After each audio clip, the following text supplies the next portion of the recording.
Hello बच्चों, welcome to the Sharda विद्यापीठ। और आज हम आपके लिए लेकर आए एटम एंड न्यूक्लियाई। तो देखिए, एटम और न्यूक्लियाई के जितने भी इंपॉर्टेंट क्वेश्चन है वो हम आपके लिए लेकर आए हैं।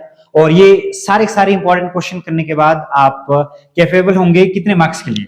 आप ऑब्टेन कर सकते हो 3 मार्क्स, क्योंकि एटम और न्यूक्लियाई वाले यूनिट से एक क्वेश्चन आएगा 3 मार्क्स का। और अगर हम एनसीईआरटी के अकॉर्डिंग देखें तो देखिए, एनसीईआरटी के अकॉर्डिंग एटम है अलग चैप्टर और न्यूक्लियाई है डिफरेंट चैप्टर। तो और एक क्वेश्चन और आएगा यहां से, वो होगा 1 मार्क्स का। इस साल का जो पैटर्न है, इस साल का पैटर्न रहेगा जिसमें से एक क्वेश्चन 3 मार्क्स का आएगा, एक क्वेश्चन आएगा 1 मार्क्स का।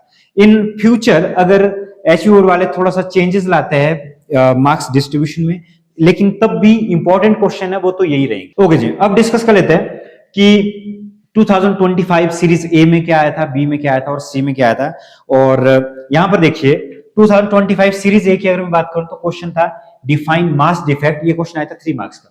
Define mass defect and binding energy per nucleon, और उसको लिखा है discuss main feature of the graph between mass number and binding energy per nucleon. जैसे कि हमने प्रीवियस वीडियो में भी ये डिस्कस किया था कि एच बोर्ड वालों ने क्या किया कि इस बार स्टेप मार्किंग रहेगी। तो यहां पर देखिए डिफाइन मास डिफेक्ट, इसका आपको 1 नंबर मिलेगा, फिर 1 नंबर इसका मिलेगा, 1 नंबर डिस्कस करने को मिलेगा। तो डिफरेंट जितनी भी डेफिनेशन होगी, डेरिवेशन होगी, अलग से आपको मार्क्स स्टेप मार्किंग होगी उसमें।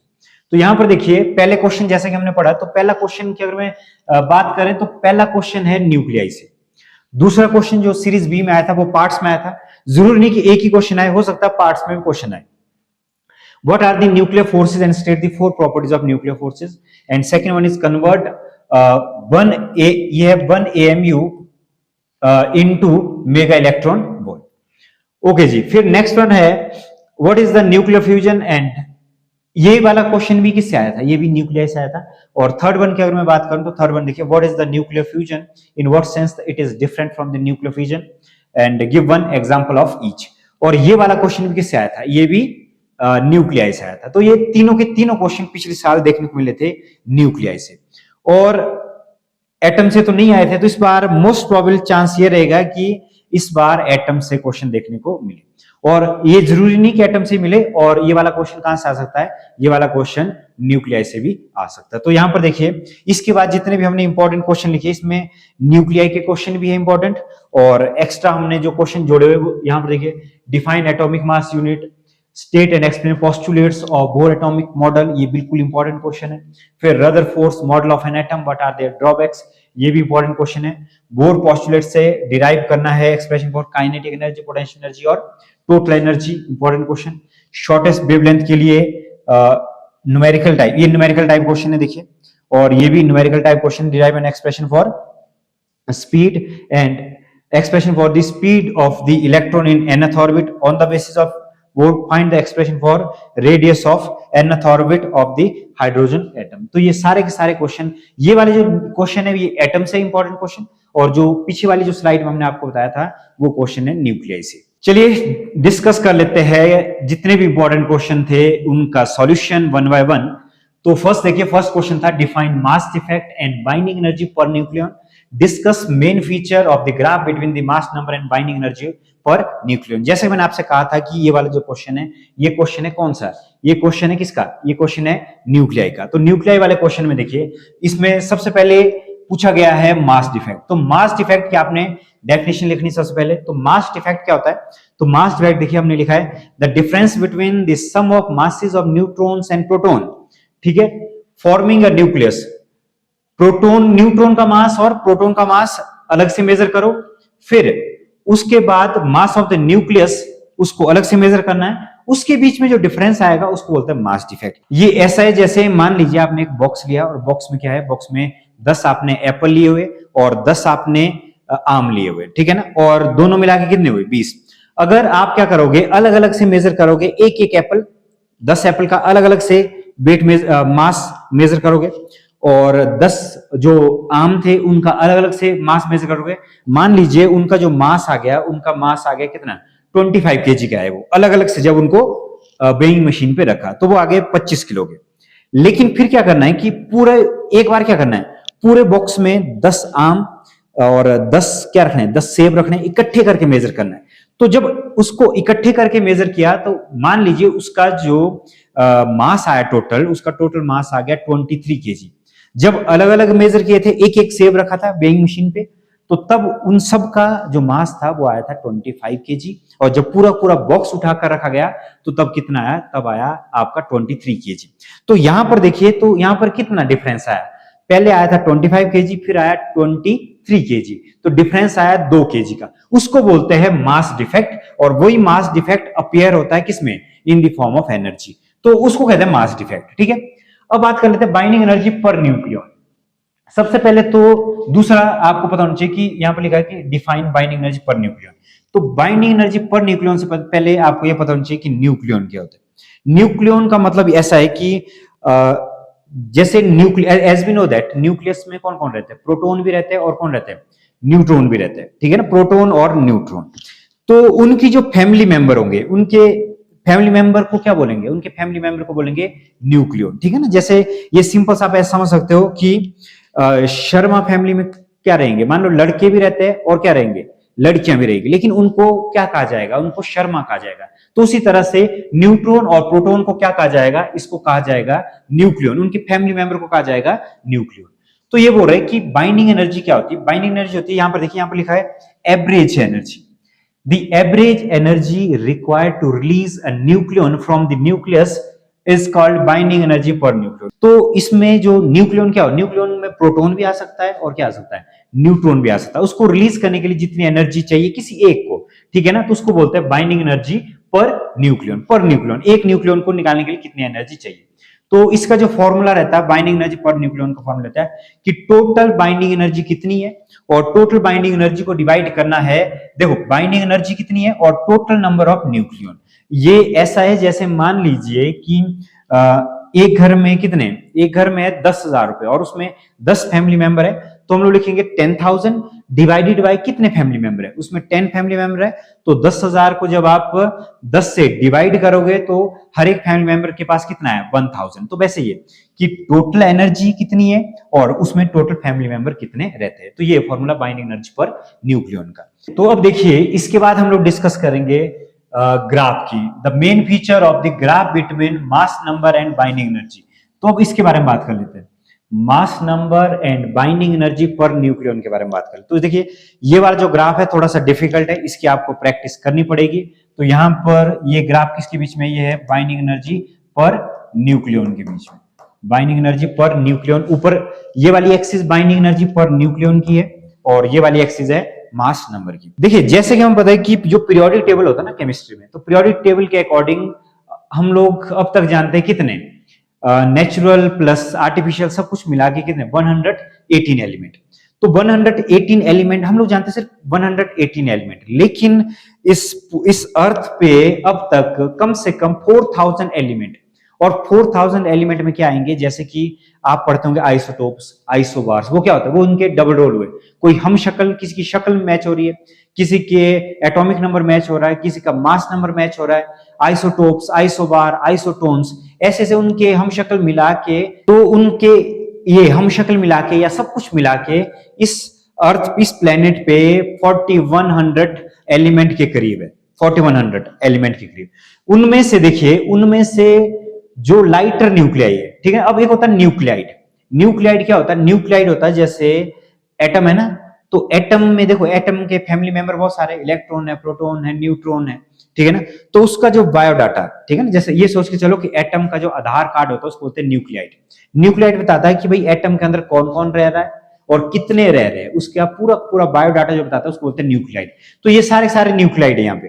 तो देखिए, न्यूक्लियाइड है ये, तो ये वाला हाइड्रोजन का, और ऊपर ये लिथियम का, फिर हीलियम आ रहा है, फिर आयरन आ रहा है, इस तरह से बहुत सारे एलिमेंट है। लेकिन अगर हम लोग देखें मास नंबर के अकॉर्डिंग, तो देखिए लाइटर न्यूक्लियाई, लाइटर न्यूक्लियाई में यहाँ पे लिखा है जो जिनका एटॉमिक मास बहुत कम होता है, तो यहाँ पर देखिए वो फ्यूजन के काम आते हैं, ठीक है ना। और दूसरा जो बीच में जैसा मॉडरेट जैसे, तो वहां पे सबसे ज्यादा क्या है, स्टेबिलिटी है। स्टेबिलिटी, सबसे ज्यादा स्टेबिलिटी किसकी है, आयरन की। और धीरे धीरे जब हम लोग जाए, जब एटॉमिक नंबर बढ़ता जाता है और मास नंबर बढ़ता जाता है, तो जो एलिमेंट होते हैं, जो न्यूक्लियाइड्स होते हैं, वो पार्टिसिपेट करते हैं किसमें, वो पार्टिसिपेट करते हैं कौन से प्रोसेस में, वो पार्टिसिपेट करते हैं फ्यूजन में। यहां पर देखिए, पहला जो इस ग्राफ का जो मेन पॉइंट है binding energy per nucleon has low value for both light and heavy nuclei. Binding energy light के लिए भी कम होती है और हाई वाले के लिए भी क्या होती है, कम होती है। सो दे आर अनस्टेबल न्यूक्लियाई, ये भी अनस्टेबल न्यूक्लियाई है और परे वाले क्या होंगे, अनस्टेबल न्यूक्लियाई में ही आएंगे। Intermediate nuclei have large value of binding energy per nucleon, so they are more stable। ठीक है ना, ये बोल रहे जो इंटरमीडिएट जो बीच में जैसे आते हैं, इंटरमीडिएट वाले में क्या आते हैं, उनकी है more stable. Iron is the, ठीक है ना, यहाँ पर देखिए आयरन वाला ये पार्ट आ गया, तो आयरन क्या है यहाँ पे, iron is the most stable nucleus having binding energy per nucleon. Maximum कितना है इसका, 8.8 मेगा इलेक्ट्रॉन वोल्ट, ये मैक्सिमम है ये बाइंडिंग एनर्जी, ठीक है ना। तो यहां पर देखिए उसके बाद heavy nuclei participate in nuclear fusion. Heavy nuclei participate करते हैं न्यूक्लियर फ्यूजन में, और न्यूक्लियर फ्यूजन क्या है, एक एनर्जी रिलीज करने का क्या है, एक रिएक्शन है, ठीक है ना, जिसमें एनर्जी क्या होती है, रिलीज होती है। कैसे, टूट के, जिसमें न्यूक्लियस क्या होता है, न्यूक्लियस अपने आप को तोड़ के क्या करता है, एनर्जी को रिलीज करे, उसको बोलते हैं फ्यूजन। तो उसमें यूज किए जाते हैं बड़े बड़े एलिमेंट। और जो इसके बाद देखिए एंड लाइटर न्यूक्लियाई बहुत छोटे, ठीक है, जिनका एटॉमिक मास लेस देन 10 होता है, पार्टिसिपेट इन न्यूक्लियर फ्यूजन।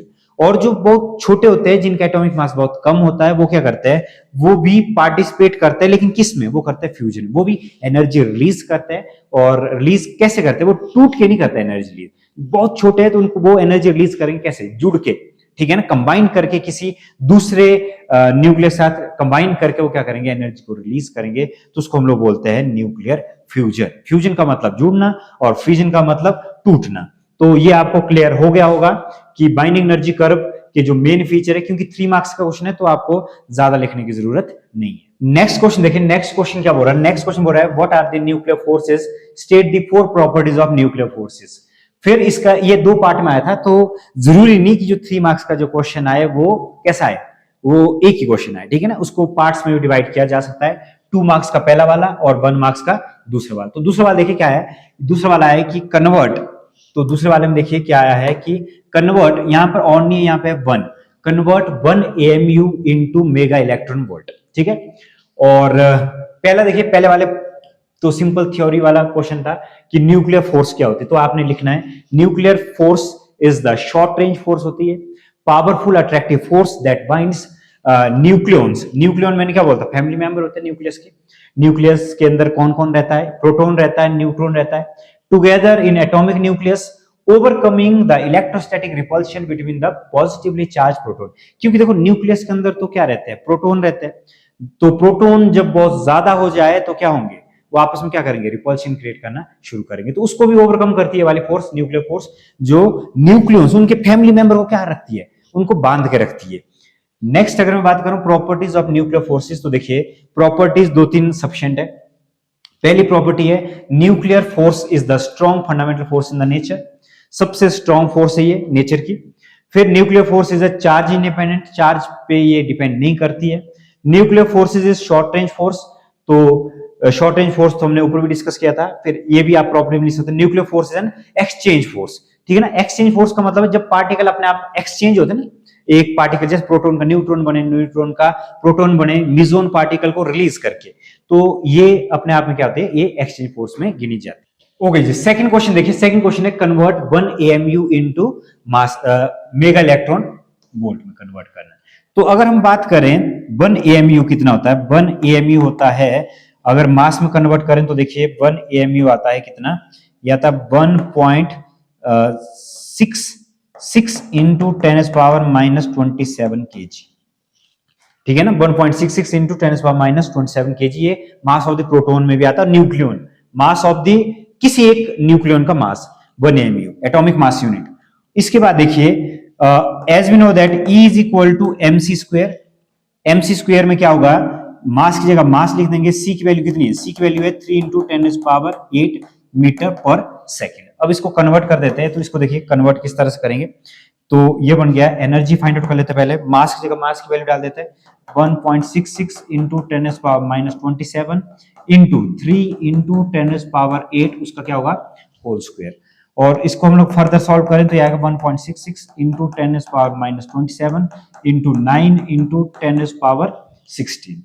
ई की जो वैल्यू आएगी की वैल्यू है 1.66 इंटू 9 इंटू 10⁻11।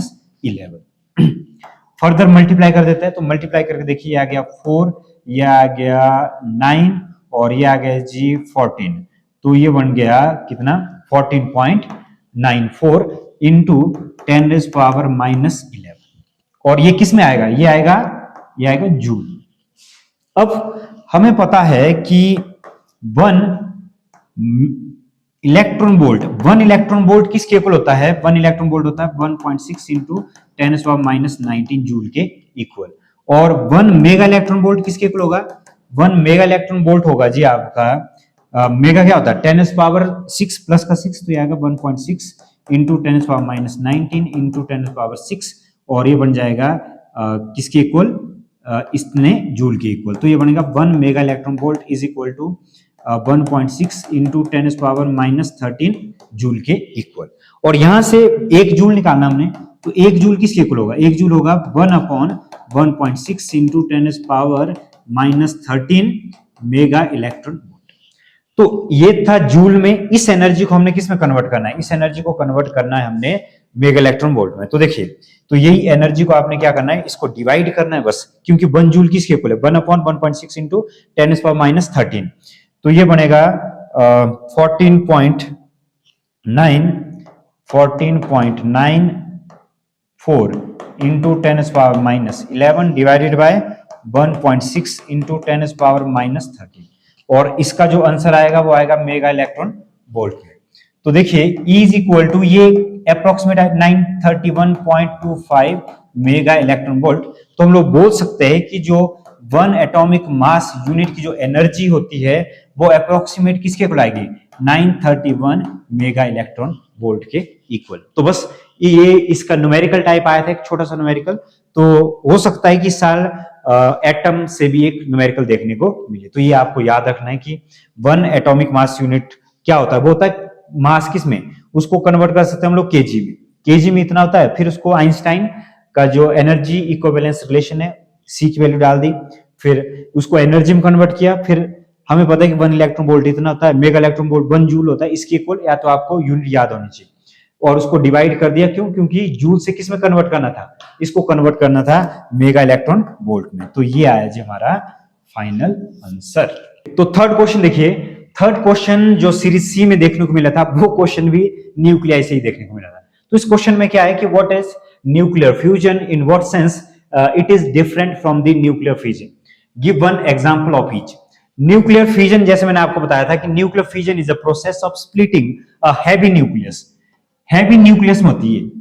फिजन का मतलब होता है टूटना, तोड़ के एनर्जी रिलीज करना। तो मैंने पहले भी कहा था वो होता है किसमें, वो होता है हैवी न्यूक्लियस में। Into lighter nuclei along with release of large amount of energy, ठीक है ना। जैसे एटम बॉम्ब, एटम बॉम्ब क्या होता है, वो न्यूक्लियर फिजन पे बेस्ड है।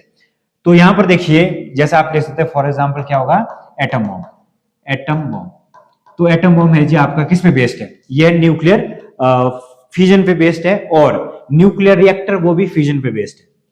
इसमें क्या होगा, ये 92 यूरेनियम 235, ठीक है ना। ये यूरेनियम के भी बहुत सारे क्या होते हैं, हम शक्ल होती है।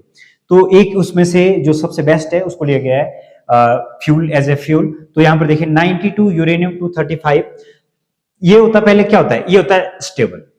फिर स्टेबल होने पे इसको क्या करता है, इसको एक थर्मल न्यूट्रॉन से ना स्ट्राइक कराता है। जैसे मान लो आप चुपचाप बैठे हो, बिल्कुल शांत बैठे हो, कोई आदमी आता है, कोई आपको थप्पड़ मार के जाता है, तो क्या होगा, आप थोड़ा सा क्या हो जाओगे, अनस्टेबल जैसे हो जाए। पहले आप स्टेबल थे, फिर क्या हो गए, अनस्टेबल हो गए। तो उसी तरह से जब ये एटम था, ये था स्टेबिलिटी में, स्टेबल था ये। एस तो स्टेबल नहीं, इसका न्यूक्लियर स्टेबल तो नहीं होता, ठीक है ना। ये स्टेबल था, फिर इसको और ज्यादा क्या किया, अनस्टेबल किया, थर्मल न्यूट्रॉन, इसको थर्मल न्यूट्रॉन बोलते हैं। थर्मल न्यूट्रॉन से इसको क्या किया, अनस्टेबल फॉर्म में लाया। तो अनस्टेबल जब ये बना, तो देखिए ये हो गया atomic number same, mass number हुआ चेंज। लेकिन उसके बाद जब ये टूटा, तो ये क्या हो गया, लाइटर न्यूक्लियाई में टूटा, बेरियम में और किसमें, क्रिप्टॉन में ये टूटा। फिर उसके बाद अलोंग विद इसने क्या रिलीज किया, इसने रिलीज किए 3 thermal neutron.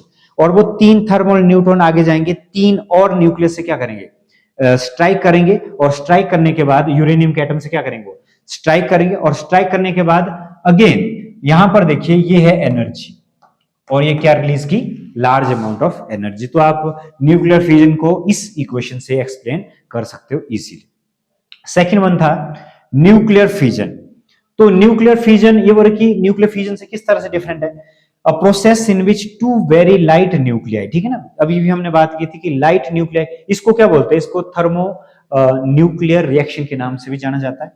A process in which two very light nuclei जिनका atomic mass less than equal to 8 हो, combine to form a nucleus with a large mass number along with the simultaneous release of large amount of energy is called nuclear fusion।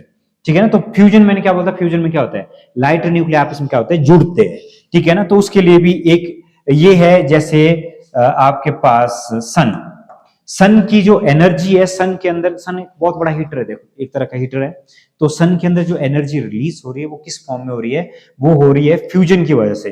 तो fusion की वजह से कैसे हो रही है, मान लीजिए न्यूक्लियाई ऑफ ड्यूटेरियम, ड्यूटेरियम ये हल्के है, ठीक है ना, लाइट न्यूक्लियाई है, तो लाइट न्यूक्लियाई अगर आपस में जुड़ जाए तो क्या बनता है, एक हीलियम का, इसने क्या बनाया, हीलियम का न्यूक्लियस बनाया, तो यहां पे इसके साथ एक थर्मल न्यूट्रॉन को रिलीज किया with large amount of energy. इस तरह से अगर इसके सामने कोई ऐसा और मिल जाए तो ये उसके साथ और जुड़ेगा। तो फ्यूजन की प्रोसेस बहुत लंबी होती है, एक बार ये बन गया, इसके बाद ये इसके सिमिलर जो भी न्यूक्लियाई मिलेगा इसको, तो उसके साथ ये फिर से क्या करेगा, फिर से अगेन एक नया न्यूक्लियाई तैयार करेगा, ठीक है ना। तो ये था न्यूक्लियर फ्यूजन, न्यूक्लियर फ्यूजन और न्यूक्लियर फ्यूजन। तो न्यूक्लियर फ्यूजन होता है लाइट न्यूक्लियाई में और न्यूक्लियर फ्यूजन होता है किसमें, हैवी न्यूक्लियाई में। तो इस तरह से आप 3 नंबर के क्वेश्चन को अटेम्प्ट कर सकते हो। फोर्थ क्वेश्चन, ये वाला क्वेश्चन भी न्यूक्लियाई वाले चैप्टर से, ये क्या लिखा है, डिफाइन न्यूक्लियर साइज, और उसके बाद है न्यूक्लियर डेंसिटी को डिफाइन करो, फिर show that nuclear density is same for all nuclei. तो सबसे पहले देखिए न्यूक्लियर साइज को आप किस तरह से डिफाइन कर सकते हो। तो न्यूक्लियर साइज को लिखा था size of an atomic nucleus refer to the distance across nucleus, typically measured in femtometer, और ये होगा 10⁻⁻15 मीटर के करीब। नेक्स्ट वन है जी, the nuclear size was found to vary linearly with mass number A since nucleus is supposed to be spherical, ठीक है ना। तो ये कंसीडर करना जरूरी है, सबसे मेन देखिए यहाँ पे कि जो न्यूक्लियस है, न्यूक्लियस को हम लोग कंसीडर क्या करते हैं, हम लोग उसको कंसीडर करते हैं स्फेरिकल शेप का, और उसकी जो रेडियस है, जो साइज है, r इज इक्वल टू किसके इक्वल, r0, ए है यहाँ पे मास नंबर और 1/3, और r0 की अगर बात करें, इसका यूज करेंगे न्यूक्लियर डेंसिटी को फाइंड आउट करने के लिए। तो r0 की जो वैल्यू होती है, r0 एक कांस्टेंट है, प्रोपोर्शनैलिटी कांस्टेंट, तो ये 1.2 इंटू 10⁻⁻15 मीटर के करीब। सेकंड इसमें क्या पूछा गया था, इसमें पूछा गया था न्यूक्लियर डेंसिटी। तो न्यूक्लियर डेंसिटी में देखिए क्या आएगा, न्यूक्लियर डेंसिटी की डेफिनेशन क्या होती है कि मास पर unit volume of the nucleus is called nuclear density. तो न्यूक्लियर डेंसिटी होती है mass of the nucleus divided by volume of nucleus. सबसे पहले कुछ वैल्यूज असाइन कर लेते हैं। तो यहां पर देखिए, लेट हम लोग क्या लिख रहे हैं, m को लिख रहे हैं average mass of nucleon, average mass of nucleon, average mass of nucleon. तो एवरेज मास ऑफ न्यूक्लियन का मतलब हुआ कि न्यूक्लियस की फैमिली, एक फैमिली मेंबर का मास। फिर ए है जी, यहां पे ए क्या है, मास नंबर, मास नंबर, मास नहीं है ये, कौन सा है, mass number of element, mass number of element, ये है जी आपका क्या है, ये मास नंबर ऑफ एलिमेंट। तो मास नंबर ऑफ एलिमेंट अगर ये है, तो मास ऑफ द न्यूक्लियस कितना होगा, कि ये है कितने फैमिली मेंबर है उसमें, ये है उसका मास, इसका मतलब हुआ नंबर, ये ऐसे भी लिख सकते हैं नंबर ऑफ फैमिली मेंबर। तो देखिए मास ऑफ न्यूक्लियस क्या आ जाएगा, मास ऑफ न्यूक्लियस आ जाएगा m इंटू ए, ठीक है। तो और हमने क्या कंसीडर किया हुआ, हमने कंसीडर किया है न्यूक्लियस को, क्या किया है, स्फीयर कंसीडर किया है, न्यूक्लियस को हमने स्फीयर कंसीडर किया है। तो हमें पता है कि वॉल्यूम का जो स्फीयर होता है वो क्या होता है, 4/3 पाई आर क्यूब। तो अब फॉर्मूले में डाल देते हैं वैल्यू। तो देखिए फॉर्मूले में जो हम लोग वैल्यू पुट करेंगे, तो मास ऑफ न्यूक्लियस आ गया मास इंटू ए, और जो वॉल्यूम आएगा, वॉल्यूम क्या आएगा, वॉल्यूम आएगा 4/3 पाई आर क्यूब। और आर किसके इक्वल था, आर था r0 a raise to power 1/3। तो इसकी जगह वैल्यू पुट कर लेते हैं। तो यहाँ पर देखिए मास इंटू ए 4/3 पाई, और इसकी जगह पर जो हमने वैल्यू यूज की है, वैल्यू कौन सी यूज की है, r0, और r0 के बाद A raise to power 1/3, A raise to power 1/3 उसका भी क्या है, उसका होगा क्यूब, उसका हो जाएगा क्यूब। नेक्स्ट देखिए, अब रो किसके इक्वल आएगा, रो आएगा जी मास इंटू ए, मास इंटू ए, और ये बनेगा 3 चला जाएगा ऊपर, इसको जब सॉल्व करेंगे ठीक है ना, तो ये आएगा 4 पाई, और ये बनेगा आर नॉट का क्यूब। आर नॉट का क्यूब के बाद देखिए ए की पावर है 1/3 इंटू 3, तो ये बनेगा ए, तो ए से ए कैंसल्ड आउट, तो बचा क्या ओनली, बचा जी 3m/4 पाई आर नॉट का क्यूब। और जब हम इसकी वैल्यू को, अब यहां से भी इसका आंसर बता सकते हैं हम लोग, क्यों, mass constant value, are not constant value, pi constant value, 4 constant, ये सारा कांस्टेंट है, इसीलिए हम लोग ये सारी वैल्यू क्या है, ये सारी वैल्यू कांस्टेंट हम लोग बोल सकते हैं कि जो density nuclear density is same for all nuclei, चाहे वो छोटा न्यूक्लियाई है, न्यूक्लियाई का साइज होता है छोटा बड़ा हो सकता है साइज, लेकिन उसकी जो डेंसिटी वो सेम रहती है। कैसे रहती है सेम, यहां पर देखिए अगर वैल्यू पुट करें 3 इंटू एक न्यूक्लियन के फैमिली मेंबर का मास होता है 1.66 इंटू 10⁻27, और 4 इंटू 3.14, और आर नॉट की वैल्यू तो हमने लिखी हुई थी 1.2 इंटू 10 पावर किसके इक्वल, -15 के इक्वल। और जब इसको सॉल्व करेंगे तो सॉल्व करके देखिए क्या आएगा, सॉल्व करके इसकी वैल्यू आती है 2.29 इंटू 10⁻17 kg पर metre cube.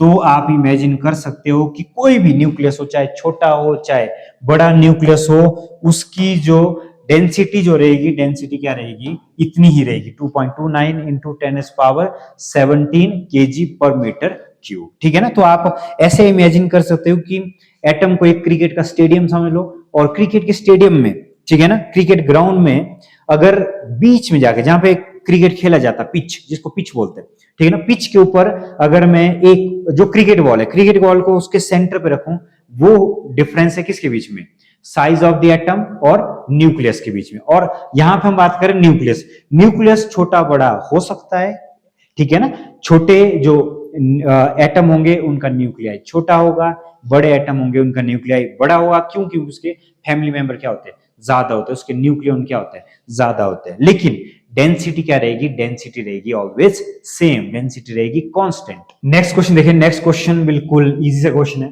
Explain why heavy nuclei can undergo fusion and why nuclear fusion is not possible in laboratory, ठीक है ना।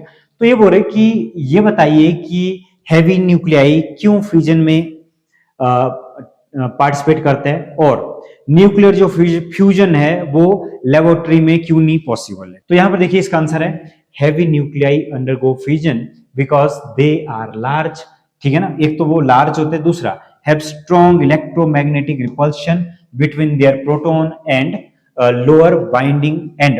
देखो एक तो स्ट्रॉन्ग रिपल्शन प्रोटॉन के बीच में, किसके बीच में, प्रोटॉन्स के बीच में, and lower binding energy per nucleon than lighter, more stable nuclei causing them to split and release energy। तो ये है इनके रीजन जिसकी वजह से वो फ्यूजन में पार्टिसिपेट करते हैं। फिर बोले कि nuclear fusion is difficult in a laboratory because it requires immense temperature. ये वाला पॉइंट, टेम्परेचर बहुत ज्यादा चाहिए और प्रेशर बहुत ज्यादा चाहिए to overcome the Coulomb's barrier and force of nuclei to fuse, ठीक है। तो उसको बैरियर को तोड़ने के लिए हाई टेम्परेचर और क्या, प्रेशर जो इमेंस, ठीक है ना, जिसकी हम लोग इमेजिन भी नहीं कर सकते, इतना टेम्परेचर चाहिए जो सन के अंदर है, जो सन का टेम्परेचर है वो नहीं मेजर कर सकता कोई भी। तो यहां पर देखिए, condition that are extremely difficult to create and contains with current technology. तो जो जितनी भी हमारे पास टेक्नोलॉजी है वो इस कैपेबल नहीं है कि हम लोग क्या बना सके, फ्यूजन की हेल्प से कुछ ऐसी चीज तैयार कर सके जो सन की तरह हो और हमेशा के लिए एनर्जी देती रहे। तो आपने स्क्रीनशॉट लेना है इसका और इसको अंडरस्टैंड करना है, तो इसके अकॉर्डिंग आपने अपना आंसर लिखना। नेक्स्ट क्वेश्चन देखिए, नेक्स्ट क्वेश्चन सिंपल आया था, ये भी क्वेश्चन किसका है, ये क्वेश्चन भी न्यूक्लियर का है। Define packing fraction and nuclear energy.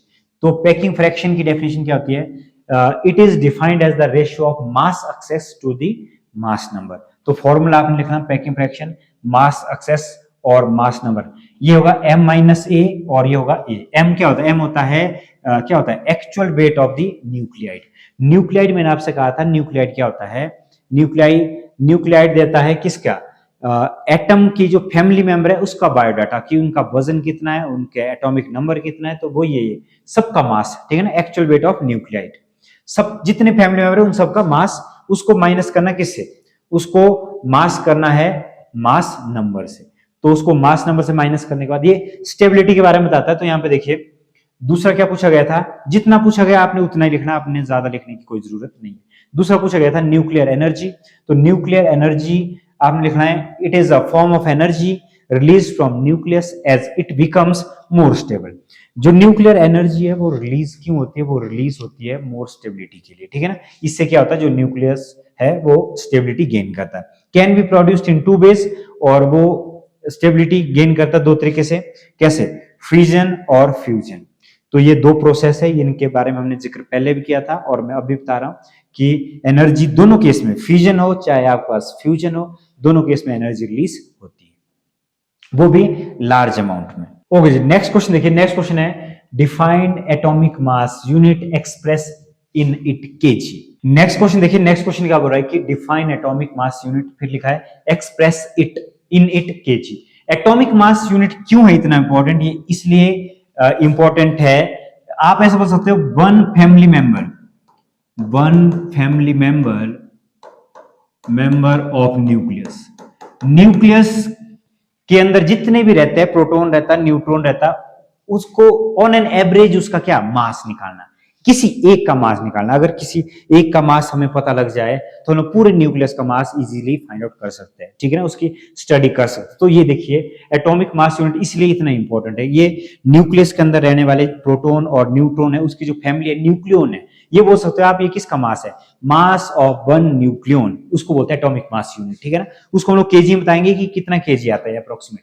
इसकी जो स्टडी हम लोग करेंगे, इसकी स्टडी हम लोग किससे करेंगे? इसकी स्टडी करेंगे 1 मोल ऑफ कार्बन एटम। तो आपको पता है कि केमिस्ट्री में भी आपने पढ़ा होगा कि कार्बन एटम का ही यूज हम लोग इसलिए कर रहे हैं क्योंकि जैसे कि मान लीजिए हम हिमाचल में रहते हैं, तो हिमाचल जाना जाता है किसके लिए? सेब के लिए। क्यों जाना जाता है? क्योंकि हिमाचल में सेब सबसे ज्यादा मिलता है। उसी तरह से एक ऐसा एलिमेंट जो नेचर में सबसे ज्यादा मिलता हो, उसकी हेल्प से हम लोग क्या फाइंड आउट करेंगे?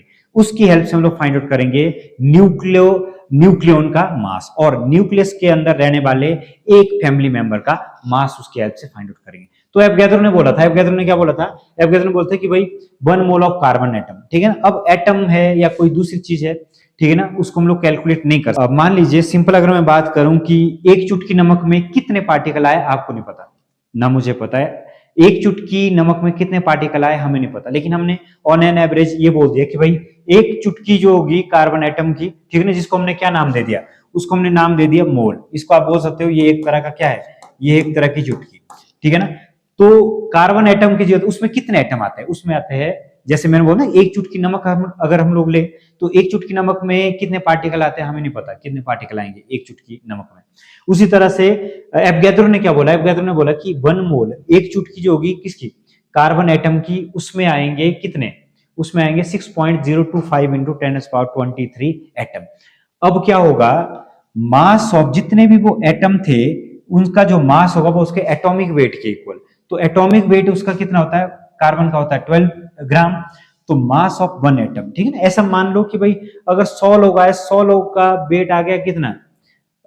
100 लोगों का आ गया 1000 केजी, तो एक का निकालना है तो उसको डिवाइड कर देंगे 1000 केजी से, तो एक आदमी का आ गया 10 किलो। उसी तरह से mass of 6.025, mass of 6.025 into 10⁻23 carbon atom का कितना है? 12 केजी, सॉरी 12 ग्राम।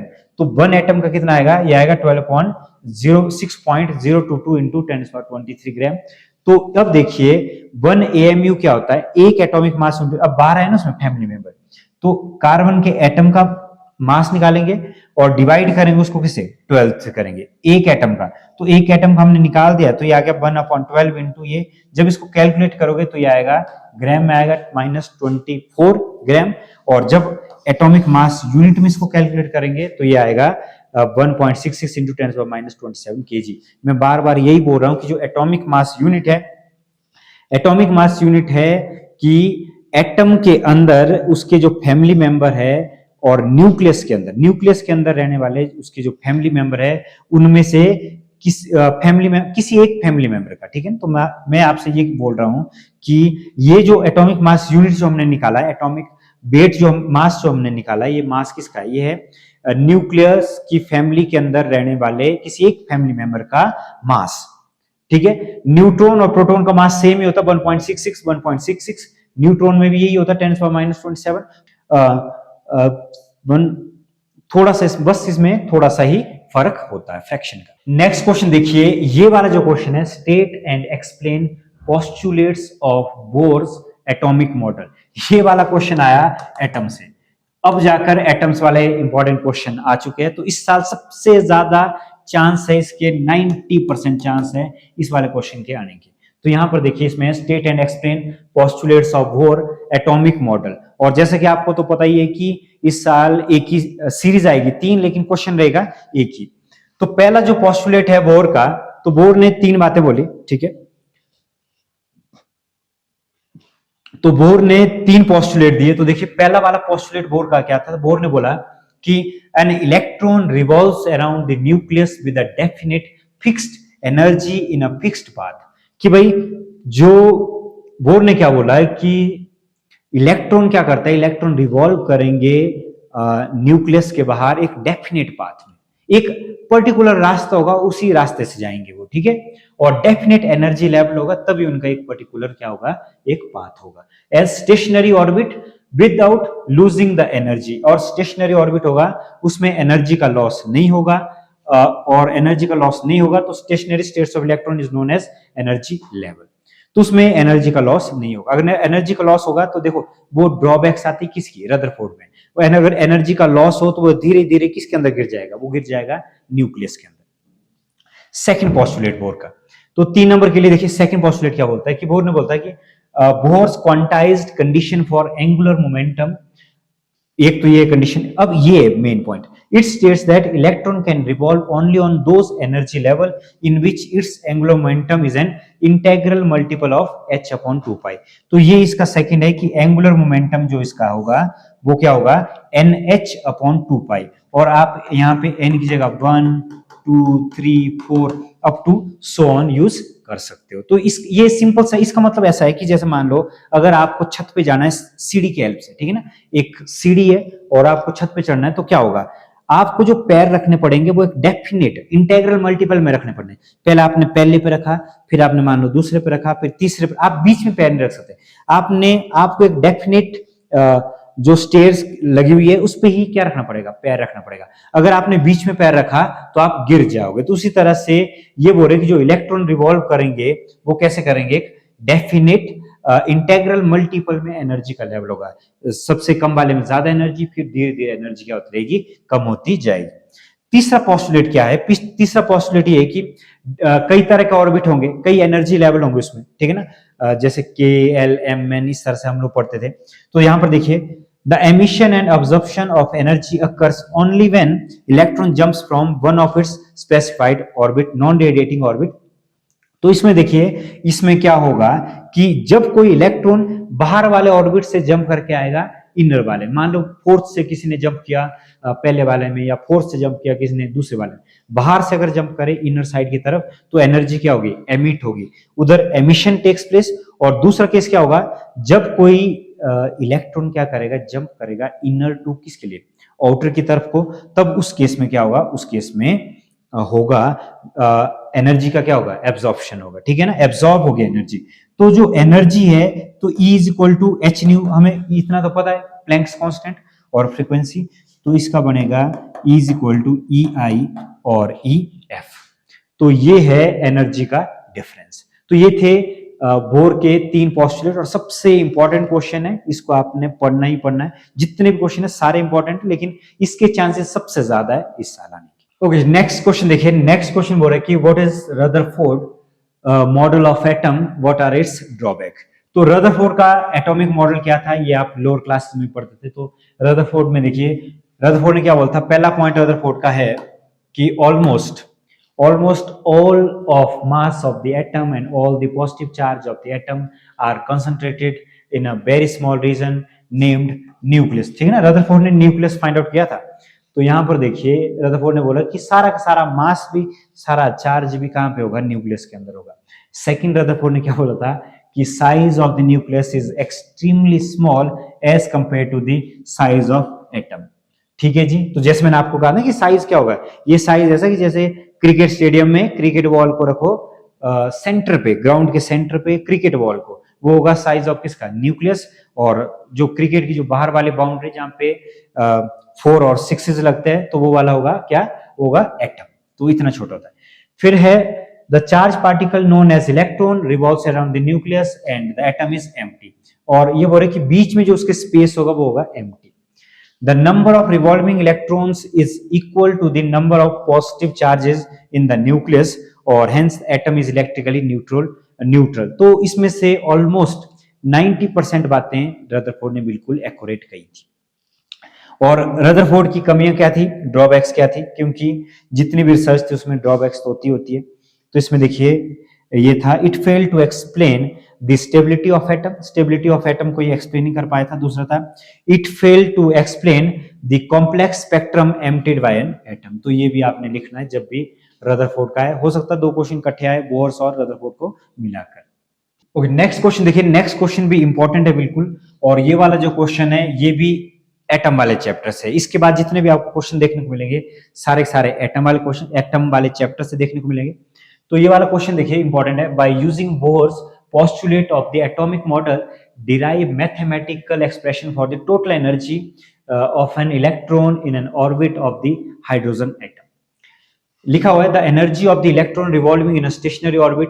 ठीक है ना। तो जो भी इलेक्ट्रॉन है रिवॉल्व करता है स्टेशनरी ऑर्बिट में, तो स्टेशनरी ऑर्बिट में जो रिवॉल्व करेगा, तो यहां पर देखिए जो रिवॉल्व करेगा उसके पास 2 तरह की एनर्जी होती है। एक होती है उसके पास काइनेटिक एनर्जी और एक होती है उसके पास पोटेंशियल एनर्जी।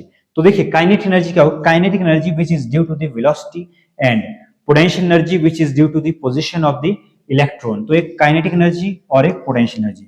तो सबसे पहले बोर का जो फर्स्ट पोस्टुलेट था, बोर का जो फर्स्ट पोस्टुलेट था, बोलते कि नॉन रेडिएटिंग फील्ड में तो 2 फोर्स होती है जो उसको क्या करती है, बैलेंस करती है। ठीक है ना। तो एक फोर्स है काइनेटिक एनर्जी और ये है इलेक्ट्रोस्टैटिक वाली फोर्स। ये काइनेटिक एनर्जी नहीं,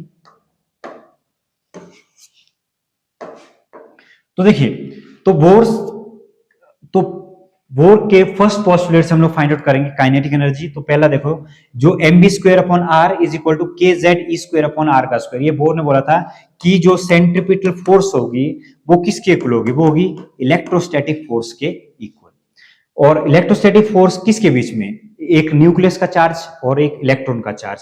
तो इसको फर्दर सॉल्व कर लेते हैं। तो यहां पर देखिए इसको फर्दर पहले आपने ये लिखना है, फिर उसके बाद पहले इस वाले पॉइंट को भी लिख सकते हो आप, Fc=Fe, उसके बाद इसको लिख सकते हो। ये दोनों बराबर आए थे। फिर क्या हुआ था यहाँ पर, इससे देखिए क्या सॉल्व करेंगे। ये बना mv² is equal to kze²/r, kze²/r। अब इसमें क्या करना है, काइनेटिक एनर्जी में कन्वर्ट करना है। तो ये काइनेटिक एनर्जी, ये वाला एक्सप्रेशन कैसा आया था, काइनेटिक एनर्जी का एक्सप्रेशन आएगा हाफ से क्या करेंगे, हाफ से बोथ साइड हम लोग क्या करेंगे, इसको मल्टीप्लाई कर देंगे। हाफ से इस इक्वेशन को बोथ साइड क्या कर देंगे, डिवाइड कर देंगे।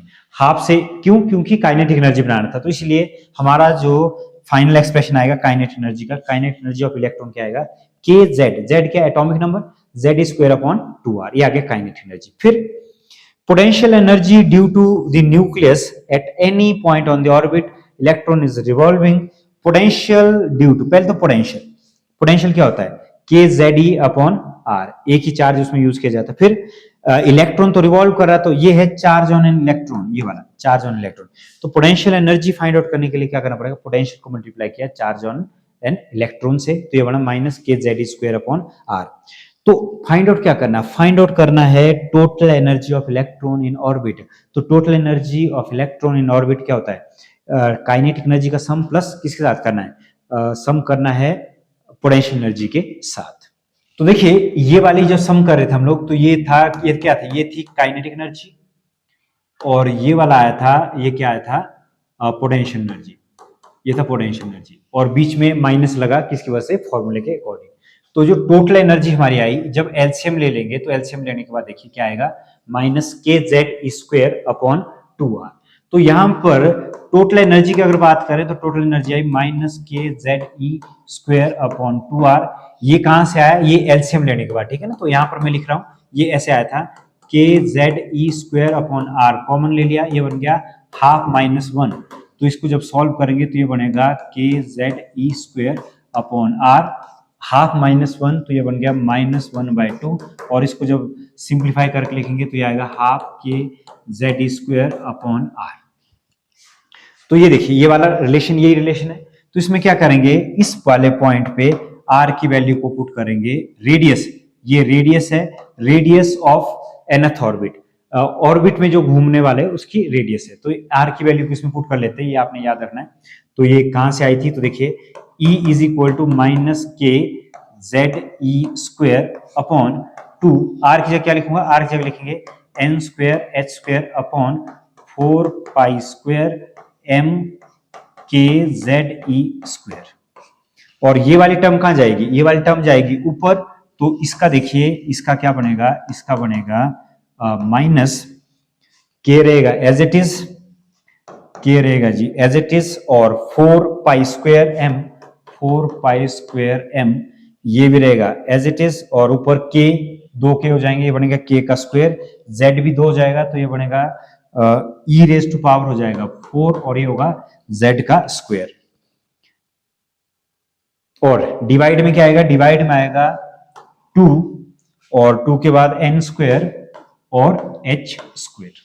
कांस्टेंट वाली टर्म को एक तरफ लिख लेते हैं। तो यहां पर देखिए इसको लिखने के बाद क्या मिलेगा, माइनस ब्रैकेट में यहां पर लिख रहा हूं K square 4 pi square M E raise to power 4 upon 2 H square, और यहां पर भी लिखा Z square upon N square. Further इसको थोड़ा सा और सिंप्लीफाई किया जा सकता है, माइनस 2 से इसको काट सकते हैं, तो बना 2 K square pi square M E raise to power 4, और ये आएगा किसके इक्वल, 2 नहीं आएगा इस बार, यहां पर आएगा एच स्क्वायर, और Z square upon N square को हमने आगे लिख दिया।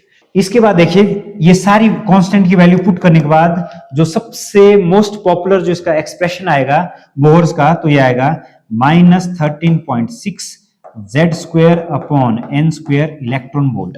जो एनर्जी आएगी, एनर्जी किस में आएगी, इलेक्ट्रॉन वोल्ट में आएगी। और फॉर हाइड्रोजन एटम की अगर मैं बात करूं, फॉर हाइड्रोजन एटम, तो हाइड्रोजन एटम की अगर मैं बात करूं तो हम लोग एन की, जेड की जगह क्या लेते हैं, एटॉमिक नंबर 1 है, तो ये बनेगा माइनस 13.6 अपॉन एन स्क्वायर, और ये आएगा जी इलेक्ट्रॉन वोल्ट के इक्वल। तो ये है total energy of hydrogen atom.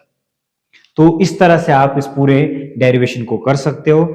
Important question है, जैसा बोहर्स पोस्टुलेट वाला क्वेश्चन था। क्वेश्चन नंबर 11 देखिए, क्वेश्चन नंबर 11 तो लिखा है कि what is the shortest wavelength is present in Paschen series of the spectral lines.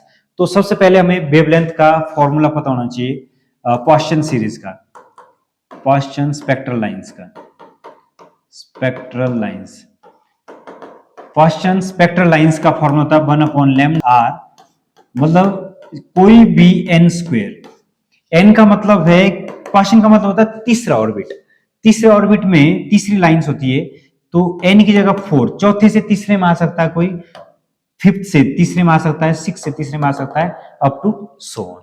लेकिन यहां पर बात देखिए, बात कौन सी हो रही है, बात हो रही है शॉर्टेस्ट वेवलेंथ की, शॉर्टेस्ट वेवलेंथ। तो शॉर्टेस्ट वेवलेंथ के बारे में जिक्र हो रहा है। तो यहां पर देखिए शॉर्टेस्ट वेवलेंथ का मतलब क्या होगा कि इनफाइनाइट से, ठीक है ना। तो n की जगह क्या लेंगे इस केस में, n की जगह लेंगे इनफाइनाइट, तो यहां पे आएगा 1/λ इज इक्वल टू r 1/3 का स्क्वायर 1/इंफिनिटी का स्क्वायर, तो ये बनेगा 1/λ is equal to r 1/9 minus 0।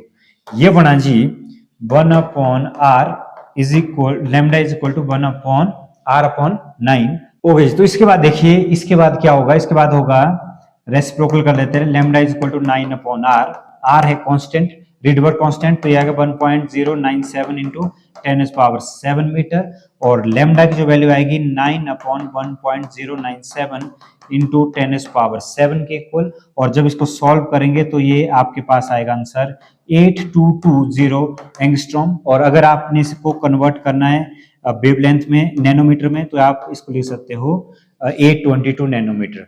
तो ये विजिबल रीजन के आसपास आ रहा है, क्योंकि विजुअल रीजन अगर हम लोग 850 के करीब ले तो ये आपको विजुअल रीजन देखने को मिले। ओके, नेक्स्ट क्वेश्चन देखिए। नेक्स्ट क्वेश्चन क्या बोल रहा है? नेक्स्ट क्वेश्चन बोल रहा है कि right the shortest and longest wavelength present in Balmer series of spectral lines. ठीक है ना। तो अगर हम शॉर्टेस्ट लॉन्गेस्ट के बारे में बात करें, सबसे पहले तो बाल्मर सीरीज के बारे में बात करते हैं।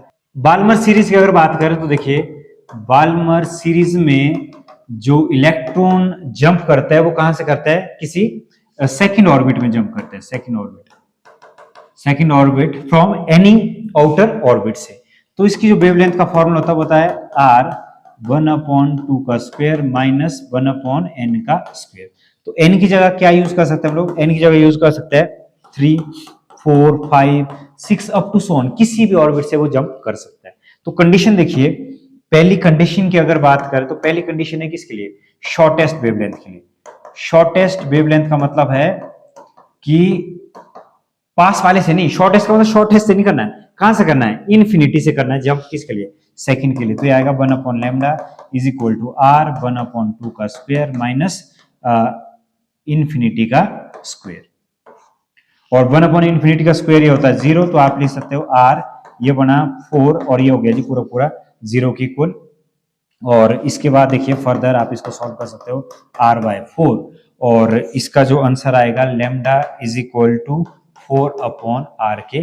तो r की वैल्यू तो हमें पता है, तो देखिए r की वैल्यू क्या? 1.097 इंटू 10⁻7 होती है। तो लैम्डा इज इक्वल टू बनेगा 4/1.097 इंटू 10⁻7, और इसको जब सॉल्व करेंगे तो ये बनेगा 3643 एंगस्ट्रॉम के इक्वल। और नैनोमीटर में अगर आपने इसको कन्वर्ट करना है तो ये बनेगा 0.3 नैनोमीटर। अब इसी का ही देखिए सेकंड केस। सेकंड केस है किसके लिए? अब जब अगर आपसे पूछे लॉन्गेस्ट वेवलेंथ, तो लॉन्गेस्ट वेवलेंथ के लिए क्या होगा? लॉन्गेस्ट वेवलेंथ, तो लॉन्गेस्ट वेवलेंथ के लिए 1/λ, r जगह r, 2 का स्क्वायर तो रहेगा सेम, लेकिन इसमें उसके नियरर ऑर्बिट, सबसे नजदीक वाला ऑर्बिट, तो ये आएगा 3 का स्क्वायर। तो ये बना 1/λ is equal to r 1/4 minus 1/9। तो इससे देखिए क्या बना? 1/λ is equal to r 9 minus 4/36, और 1/λ इज इक्वल टू r, ये बना 5 कितना? 36 के इक्वल। और लैम्डा इज इक्वल टू ये आएगा 36/5r। r की जगह अगर वैल्यू पुट करें तो ये देखिए 36/5 इंटू 1.097 इंटू 10 पावर क्या आएगा? 10 पावर आएगा 7, और इसको जब आप सॉल्व करोगे तो ये बनेगा 6563 एंगस्ट्रॉम के इक्वल। और अगर आप इसको नैनोमीटर में कन्वर्ट करोगे 656.3 नैनोमीटर के पास ये आएगा। तो आपने बस ये ध्यान रखना है कि जब भी आपको कहा जाए कि शॉर्टेस्ट वेवलेंथ, तो आपने इन्फिनिट से जंप कराना है उस सीरीज में, जैसे 2 में, 3 में, 4 में, वो डिपेंड करेगा कि बाल्मर सीरीज दी थी, लाइमन सीरीज दी थी, या आपको ब्रैकेट सीरीज दी थी, कुछ भी ऐसा सीरीज दी होगी। ठीक है ना। और अगर आपसे बात करें लॉन्गेस्ट वेवलेंथ, तो लॉन्गेस्ट वेवलेंथ के केस में आपने क्या करना है? जंप कराना है किसके? नियरेस्ट के लिए। नेक्स्ट क्वेश्चन देखिए। नेक्स्ट क्वेश्चन क्या है कि using Bohr's postulate derive an expression for the radius and speed of the electron in nth orbit. तो इसमें क्या होगा कि सबसे पहले देखिए कि let us assume that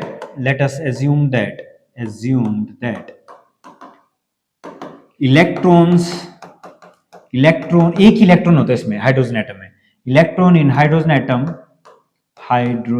atom is revolving circular orbit। ठीक है। तो यहां पर देखिए दो फोर्स हो गए यहां पे। तो बोर्स ने क्या बोला था कि बोर का पहला postulate, according to Bohr's first postulate. Okay जी। तो देखिए according to Bohr's first postulate, तो बोर का फर्स्ट पोस्टुलेट क्या बोलता है कि जो फोर्स होगी, सेंट्रीपिटल फोर्स को कौन प्रोवाइड कराएगा? उसको प्रोवाइड कराएगा इलेक्ट्रोस्टैटिक फोर्स। और ये दोनों फोर्स इक्विलिब्रियम में आ जाएगी, जिसकी वजह से जो इलेक्ट्रॉन है वो रिवॉल्व करता रहेगा एक स्टेशनरी ऑर्बिट में। इसको आप स्टेशनरी ऑर्बिट बोल सकते हो, क्योंकि बोर का पहला पोस्टुलेट था। तो एफ सी में देखो सेंट्रिपेटल फोर्स में F M B square upon R N, nth orbit के लिए फाइंड आउट कर रहे हैं, तो यहां पर आएगा एफ ई की जगह क्या आएगा, इलेक्ट्रोस्टैटिक फोर्स का फॉर्मूला होता है E square upon 4 pi epsilon, क्योंकि चार्ज इसके न्यूक्लियस पे चार्ज ई होता है हाइड्रोजन एटम के, और चार्ज ऑन इलेक्ट्रॉन भी मैग्नीट्यूड फॉर्म में लिखा, तो ये आएगा आर एन का स्क्वायर। नाउ इसको जब कैंसिल आउट करेंगे तो देखिए एम बी एन का स्क्वायर इज इक्वल टू किसके इक्वल, ये बन गया E square upon 4 pi epsilon naught, ये बन गया जी आर एन के इक्वल। तो इसको लिख लेते हैं इक्वेशन 1, क्योंकि इसका हम लोग यूज करेंगे बाद में, इसमें हम लोग वैल्यू को पुट कर देंगे।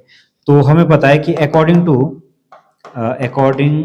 टू बोर्स सेकंड पोस्टुलेट,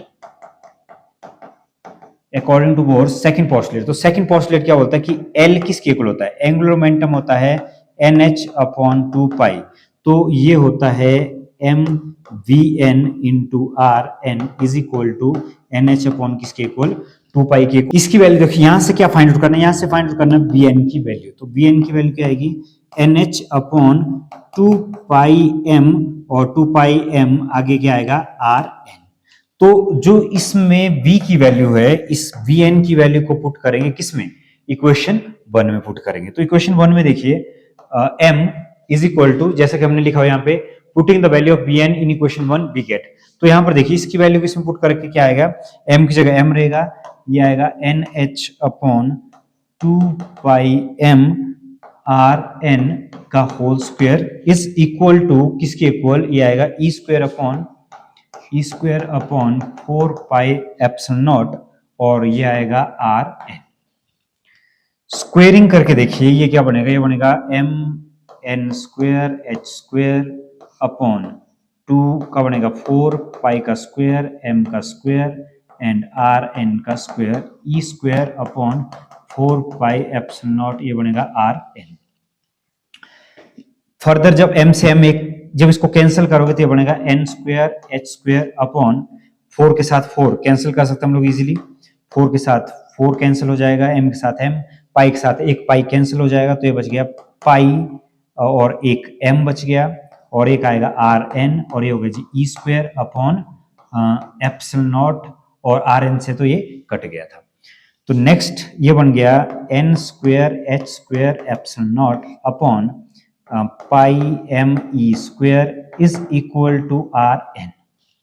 इसके बाद देखिए एक्सप्रेशन क्या आएगा, एक्सप्रेशन आएगा R N is equal to H square epsilon naught upon pi M E square, और n को आप बाहर रख सकते हो, क्यों, क्योंकि ये पूरी की पूरी जो टर्म है, ये पूरी टर्म है कांस्टेंट, ये पूरी टर्म क्या है कांस्टेंट। तो आप लिख सकते हो R N is that equal to n का स्क्वायर, और n की जगह वैल्यू पुट कर सकते हैं आप 1 2 3 ऑर्बिट के लिए 4 5 6 अप टू सो ऑन। तो ये एक्सप्रेशन है रेडियस के लिए। अब बात कर लेते हैं स्पीड ऑफ nth ऑर्बिट की, स्पीड ऑफ nth ऑर्बिट। तो स्पीड ऑफ nth ऑर्बिट देखिए ये वाला फॉर्मूला यहां से उठा दीजिए, Vn इज इक्वल टू किसके equal, NH upon 2 pi m R N. क्योंकि रेडियस तो हमने फाइंड आउट कर ली थी, तो रेडियस की वैल्यू को यहां से उठा के डायरेक्ट पर पुट कर देंगे, तो देखिए बनेगा Vn is equal to NH upon 2 pi m, और आर एन की जगह क्या आएगा, ये आएगा जी n square h square epsilon naught, और ये वाली जो टर्म है ये चली जाएगी ऊपर, ये बनेगा पाई एम ई स्क्वायर। बाद देखिए फर्दर इसको सॉल्व करने के बाद क्या आएगा, Vn इज इक्वल टू ये रहेगा जी E square upon 2 h epsilon naught, और 1 अपॉन n आएगा साइड में अलग से, क्योंकि ये कांस्टेंट टर्म है, ये वाली कांस्टेंट टर्म है, तो हम लोग बोल सकते हैं कि जो स्पीड ऑफ nth ऑर्बिट है वो है रेसिप्रोकल 1 अपॉन n, और ये है स्क्वायर। तो ये था ऑल अबाउट एटम और न्यूक्लियाई के बारे में। इसमें हमने डिस्कस किया 3 मार्क्स का सब्जेक्टिव क्वेश्चन, और इसके साथ में एक क्वेश्चन और आता है 1 मार्क्स का, उसके लिए हम लोग अलग से वीडियो बनाएंगे, वो ओनली ऑब्जेक्टिव पर्पज से ही रहेगी, क्योंकि आपको ऑब्जेक्टिव क्वेश्चन भी आते, तो हर एक यूनिट के हम लोग वन शॉट बनाएंगे ऑब्जेक्टिव क्वेश्चन का। और ये पूरे जितने भी हमने क्वेश्चन डिस्कस किए इनको आपने अच्छी तरह से पढ़ना है। आप कहीं से पढ़ो ये मैटर नहीं करता, लेकिन आपने अच्छे से इन क्वेश्चन को प्रिपेयर करना है। और जैसे मैंने कहा कि लास्ट ईयर की अगर मैं बात करूं तो लास्ट ईयर क्वेश्चन आया था न्यूक्लियाई से, तीनों क्वेश्चन तीनों सीरीज में। लेकिन इस साल जो चांस बन रहा है एक ही क्वेश्चन आएगा, लेकिन वो कहां से आएगा, वो एटम से 95% चांस बन रहा है एटम वाले चैप्टर से आने के। न्यूक्लियाई से भी आ सकता है, नो डाउट। आज की वीडियो में बस इतना ही, फिर मुलाकात होगी एक नई यूनिट के साथ, तब तक के लिए